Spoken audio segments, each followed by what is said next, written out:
Understanding APC and the Crisis of Defections, by Ruben Nabati. Click here to read more opinion articles. Comrade Adam Oshiomhole, the factional leader of the ruling All Progressives Congress (APC), has reportedly asked Senator Abubakar Bukola Saraki to resign his position as Senate President. What exactly does the comrade want Saraki to resign from? The Senate presidency or even his membership of the Senate, having won election into the Assembly in the first place on the platform of the APC.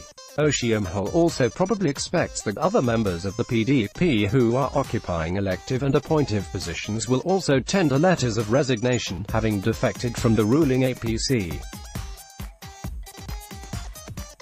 This piece was written by Ruben Nabati. The views and opinions expressed here are those of the author and do not necessarily reflect the official policy or position of 360knobs.com. It is either the embattled party chairman has not adverted his mind to the provisions of the Nigerian constitution on party matters, or the party's legal advisor is not doing his job. The gale of defections from the ruling APC: 16 senators, including the Senate President, 3 governors, 37 members of the House of Representatives, the Nigerian ambassador to South Africa, the National Publicity Secretary of the APC, and it looks like more are to come in the days ahead, including ministers who may be preparing the letters of resignation. The political principals having deserted the party raises a number of questions, political, moral and legal. I intend to address some of these in order to assist the leaders of the APC to stop acting as crybabies and to attempt a clarification of the nature and character of the tsunami that seems now certain, if unchecked, to sweep the APC out of power. With regard to the Saraki defection, the language of the Constitution is very clear and specific in Section 51A, wherein it is stated that there shall be a President and a Deputy President of the Senate, who shall be elected by the members of the House from among themselves. The same expression is retained in Section 51B as applicable to the House of Representatives, and the emphasis is on the phrase, "from among themselves." The Constitution thus does not say that the Senate President or the Speaker and the deputies must come from the ruling or majority party. Indeed, any of the members of the Assembly can occupy the mentioned positions once their colleagues choose them from among themselves. Saraki does not therefore have to resign his Senate presidency because he has left the APC. That party also cannot order him to resign. The only way here the Speaker of the House of Representatives can be removed is stated in Section 50 of the Constitution, and in the present circumstance Section 52(c) is of particular interest. It prescribes removal only by the votes of not less than 2/3 majority of the members of that House. Can the APC at the moment muster up to a 2/3 majority, in either the red or the green chamber, to remove the Senate President or the Speaker and the deputies? I don't think so. There are probably more persons in both houses who have also resolved to defect from the APC but who are still physically identifying with the party in order to stay behind as fifth columnists, or simply because of a lingering lack of clarity about the fortunes in the local political environments should they defect at a wrong time. I think Comrade Oshiomhole also needs to be reminded that Nigeria is not running a parliamentary system, the agenda of party supremacy that he has been pushing, and which probably makes him sound like a cane-wielding party chairman, dishing out Stalin-like instructions to other party members, is only bound to alienate others, and effectively turn him into an undertaker. A constitutional democracy, such as we run, requires greater inclusion, horse trading and statesmanship, rather than the dominant rhetoric of arrogance. Those who have defected from the APC also need not lose any sleep, particularly members of the legislative houses. Specifically, Section 68 of the 1999 Constitution outlines the circumstances under which a member of the Senate or House of Representatives shall vacate his seat, the most relevant to this commentary being Section 68(1)(g), which permits defections from one political party to the other in the event of a division in the political party of which a person is a member, or the merger of two or more political parties or factions. Those APC members who are protesting the defection of the Senate President and others cannot deny that there is a division within the APC and that the party is now divided into factions: the Oshiomhole-led faction, the ENGR Galadima-led faction, better known as the Reformed APC, and the Saraki faction, which has now returned to the PDP. However, whereas Section 68(1)(g) offers such protection to defecting members of the National Assembly, the Nigerian constitution is silent on the matter of governors who come to power and office on the platform of one political party and who, while still in office, choose to cross to another political party. This is the dilemma that is thrown up by the phrasing of Section 221, and perhaps the basis for Oshiomhole's request for Saraki's resignation, even if the provision does not apply to him in the light of a reading of other sections. Section 221 states that no association, other than a political party, shall canvass for votes for any candidate at any election or contribute to the funds of any political party at the election. Expenses of any candidate at an election. In other words, for the purposes of elections, the Constitution recognizes only political parties as the vehicle through which any candidate may seek elective office. In the absence of any provision for independent candidacy, nobody can seek office except through political party, and hence the votes belong to the party and not the individual.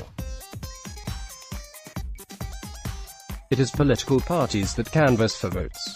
The governor, or rather the candidate, is therefore a trustee of the party. The question then is, can a trustee run away with the fundamental object of the trust, namely the position that he occupies? If and when he does so, it will appear that he has shortchanged his political party and the electorate. The only way to determine this, however, is through the court of law, and not the kind of self-help tactics that the APC seems to prefer. There have been reports that some members of the Senate are plotting to take over the National Assembly and nicodemously impeach Senator Bukola Saraki. The leadership of the APC is advised to commit to due process, and not to encourage any illegal conduct. In Benue State, the governor, Samuel Ortom, has also complained that he is being harassed, and there has been an attempt by 8 out of the 30 members of the State House of Assembly to impeach the governor. Matter is now before the court. The level of persecution, harassment and injury to character over the matter of defections from the APC is most strange. After all, the APC itself was a beneficiary of a similar development in 2013 to 2014, when members of the new PDP and the All Progressives Grand Alliance (APGA) defected from the parties to join the APC coalition. Aminu Tambuwal, then Speaker of the House of Representatives, received fulsome praise from then-presidential candidate Muhammadu Buhari for leading many PDP lawmakers to join the APC. Comrade Adams Oshiomhole also deployed his eloquence to encourage members of the PDP to join the APC. Since the APC got to power in 2015, many more members of the PDP have defected to the ruling party. APC leaders did not see anything wrong in this. They did not accuse the defecting PDP members of anti-party activities, so why should they complain now that they are being served a dose of their own medicine? Or there are other issues within the ruling party, such as post-2015 financial reconciliation or the sharing of spoils, that the public needs to know so that we can be better informed. I say this because when you read the statements that have been made by those who have just defected from the party, you can only but be shocked. ENGR Galadima, who was a major engineer of the 2015 APC victory, is now engineering contempt and odium against the party. Governor Ortom has pointed to a failure of leadership within the party. Governor Tambuwal sounded very harsh as he talked about corruption, mismanagement of the economy, the spread of national insecurity and what he calls prison yard democracy. The former APC National Publicity Secretary, Balaji Abdullahi, also issued a statement dripping with venom and contempt for a political party, which he had defended only a week earlier. Saraki's anger is perhaps on the face of it understandable. Here was a man who from day one was not given any respite by the Buhari presidency. Here was a man who was criminalized by the same party he helped to build. He had to be saved by the Supreme Court of Nigeria, only to be labeled an armed robber subsequently. Like Saul on the way to Damascus, Saraki and others have now seen the light. Like the biblical prodigal son, they are all returning to the PDP, which Dino Mele calls their home. It took the People's Democratic Party, PDP, 16 years to implode. It has taken the APC less than 4 years to reach the same point. 2014, the PDP was divided and confused about how to handle the same situation, such as this that has now arisen with the APC. There were members of the party who advised that the then Attorney General of the Federation should be asked to take the 5 defecting governors of the time to court, and if that would be a long process, the president should declare a state of emergency in the affected states and have the governors removed or impeached and sole administrators appointed in the place. Mohammed Bello Adil, the AGF and Minister of Justice, as he then was, insisted that it was not the duty of his office to dabble into partisan politics and that if anybody should go to court, it should be the political party, the owner of the trust in contention, and not the federal government of Nigeria.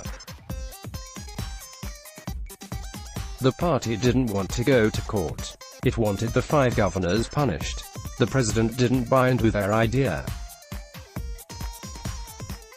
Those whose views prevailed eventually were those who argued that the 5 governors could go if they wanted. They said it was God himself cleansing the party by removing the bad eggs within. They were sure that the defection of the governors and some members of the National Assembly would not affect the party in any way in the 2015 general elections. As we all know, the PDP paid dearly for this. The APC is about to suffer the same fate. Oshiomhole is not helping matters with his rhetoric. The president is also aloof. He went to inspect the campaign headquarters for his re-election bid and then jetted off to London for a 10-day vacation. If I were in President Buhari's shoes, I would not consider this a right time to go on vacation. He would have nobody to blame if by the time he returns, there have been more defections from his party and government. The situation is more worrisome, more so as the president, realizing the brewing crisis within the party, a few months ago, set up a reconciliation committee led by the party's national leader, Asiwaju Bola Ahmed Tinubu. What happened to that reconciliation committee? Did it ever submit any report? And if it did, who did it reconcile? It is quite curious that in the face of the ongoing crisis within the APC, Asiwaju Bola Tinubu, the chairman of the Presidential Reconciliation Committee, has been silent. His silence is too pregnant with meaning. Is it a cautious admission of the failure of the committee he led, or an admission that the crisis is not resolvable? In all of this, we're left with 2 things. The first is that our politicians are not principled at all. Can belong to the PDP in the morning, the APC by noon, and within 24 hours, they could join a completely new party and advance strong arguments to justify the nomadism. The political parties are not built on any concrete principles or ideology either. They are vehicles for political survival and access to power by ambitious politicians. The second thing is that we, the people, are the ones who are shortchanged. By now, governance has more or less stopped within Nigeria's ruling party. The politics of 2019 has taken over. Bad politics results in bad economics and the crisis of growth and progress.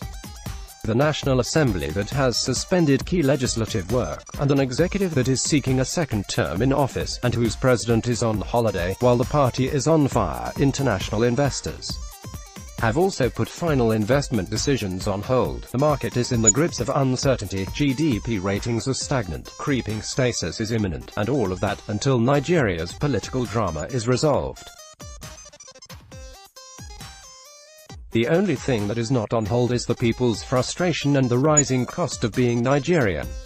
Reuben Abati, a former presidential spokesperson, writes from Lagos. This piece was written by Reuben Abati. The views and opinions expressed here are those of the author and do not necessarily reflect the official policy or position of 360knobs.com. Like this. Like loading.